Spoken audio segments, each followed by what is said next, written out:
Selamat sore pemirsa, Berita Nusantara kembali hadir menyapa Anda pada hari ini. Sejumlah berita aktual akan kami sajikan untuk Anda. Bersama saya Indah Cahya dan inilah Berita Nusantara selengkapnya.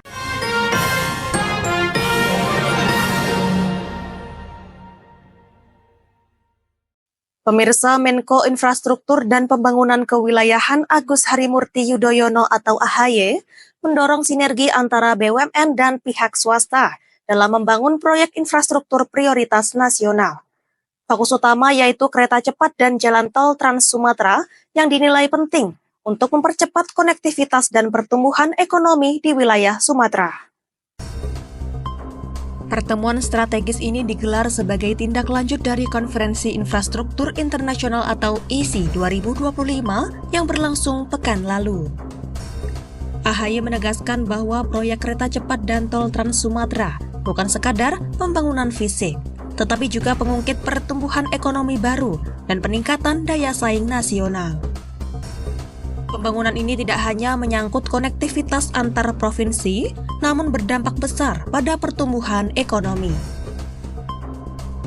Sejumlah tokoh penting hadir dalam pertemuan ini, termasuk Wamen BUMN Kartika Wirjoatmojo, Deputi Penciptaan Nilai Wahyu Kuncoro, serta para direktur dari Hutama Karya, KAI, KCIC, dan Pelindo.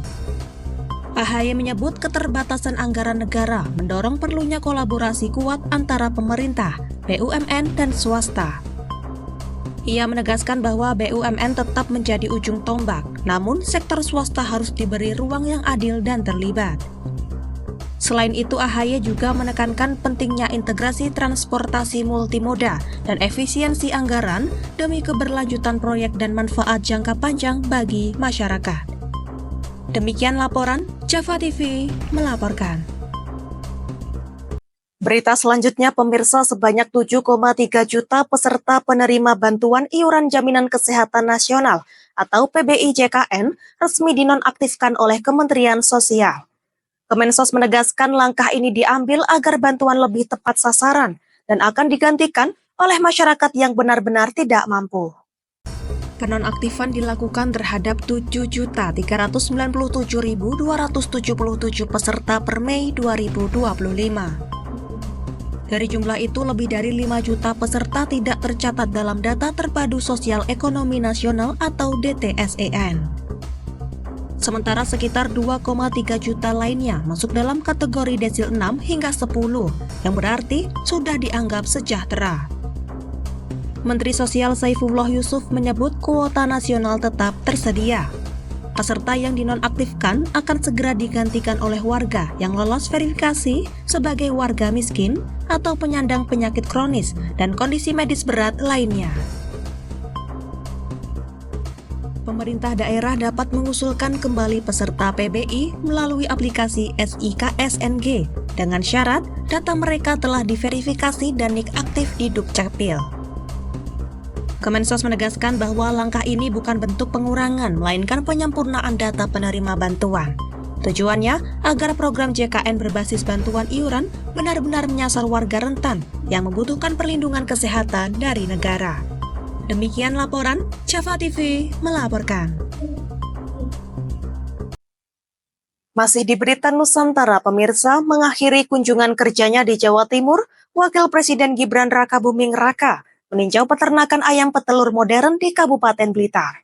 Kunjungan ini menegaskan komitmen pemerintah dalam memperkuat ketahanan pangan nasional melalui transformasi digital di sektor peternakan rakyat. Peternakan yang dikunjungi Wapres dikelola oleh PT Sumber Kelapa Begi Farm. Memiliki populasi 50.000 ayam petelur, peternakan ini dilengkapi sistem kandang modern, pemberian pakan otomatis, dan fasilitas penyimpanan telur yang higienis. Dalam kunjungannya pada Rabu 18 Juni 2025 itu, Wapres Gibran menekankan pentingnya digitalisasi dan efisiensi produksi. Menurutnya, Blitar tidak hanya dikenal sebagai lumbung telur nasional, tetapi juga berpotensi menjadi pusat inovasi unggas modern berbasis desa. Peternakan tersebut memproduksi sekitar 2,5 ton telur per kandang per hari dengan distribusi utama ke wilayah Jabodetabek. Blitar memiliki lebih dari 20 juta ayam petelur, menyumbang 70% pasokan telur Jawa Timur dan 30% kebutuhan nasional. Wapres berharap transformasi digital di sektor unggas ini dapat memperkuat rantai pasok serta meningkatkan daya saing Indonesia di pasar global. Demikian laporan, Java TV melaporkan. Berita selanjutnya, pemirsa, kasus pembunuhan sadis mengguncang Padang Pariaman, Sumatera Barat. Seorang pemuda berinisial SC alias Wanda ditangkap atas dugaan membunuh 3 perempuan muda secara keji. Salah satu korban dimutilasi, sementara 2 lainnya ditemukan tewas di dalam sumur dalam kondisi mengenaskan. Tersangka bernama Satria Johanda alias Wanda, warga Koronglakuak, Pasar Usang, Padang Pariaman. Ia ditangkap pada Kamis dini hari 19 Juni 2025 di kediamannya di wilayah Batang, Anai. Korban pertama, Septia Adinda, ditemukan dalam kondisi dimutilasi.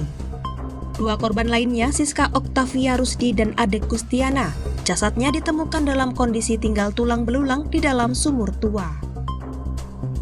Ketiga korban diketahui pernah berkuliah di STIE KBP Kota Padang. Dugaan sementara pembunuhan dilakukan secara terpisah, bahkan 2 di antaranya sudah terjadi lebih dari 1 tahun lalu. Polres Padang Pariaman kini mendalami motif pelaku dan membuka kemungkinan adanya korban lain.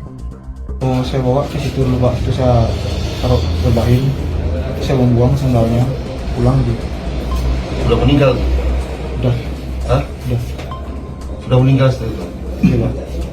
Iya. Tersangka kini ditahan di Mapolres Padang Pariaman. Barang bukti dan keterangan saksi terus dikumpulkan untuk proses hukum. Demikian laporan, Java TV melaporkan. Masih di berita Nusantara, pemirsa, Malaysia kembali melaporkan kematian akibat COVID-19 untuk pertama kalinya di tahun 2025. Korban diketahui memiliki penyakit penyerta atau komorbid berat dan belum menerima vaksin booster kedua. Menurut Kementerian Kesehatan Malaysia, kematian ini terjadi pada pekan epidemiologi ke-24 antara tanggal 8 hingga 15 Juni 2025. Korban meninggal dunia karena komplikasi penyakit jantung dan diabetes, serta belum menjalani vaksinasi booster dosis kedua. Kematian ini merupakan yang pertama dalam kurun waktu lebih dari 1 tahun setelah terakhir kali tercatat pada Mei 2024. Sepanjang tahun lalu, Malaysia melaporkan 57 kematian akibat COVID-19. Kasus ini menegaskan pentingnya vaksinasi lanjutan, terutama bagi kelompok rentan dengan komorbid. Selain itu, 6 penderita lainnya sempat dirawat di ICU karena infeksi COVID-19. Namun, kini seluruhnya telah keluar dari perawatan intensif. 4 korban dinyatakan sembuh, sementara 2 lainnya dipindahkan ke ruang rawat biasa. Kendati terjadi lonjakan kasus, kementerian memastikan bahwa sistem kesehatan tetap mampu menangani situasi dan belum ada indikasi darurat kesehatan baru. Demikian laporan, Java TV melaporkan.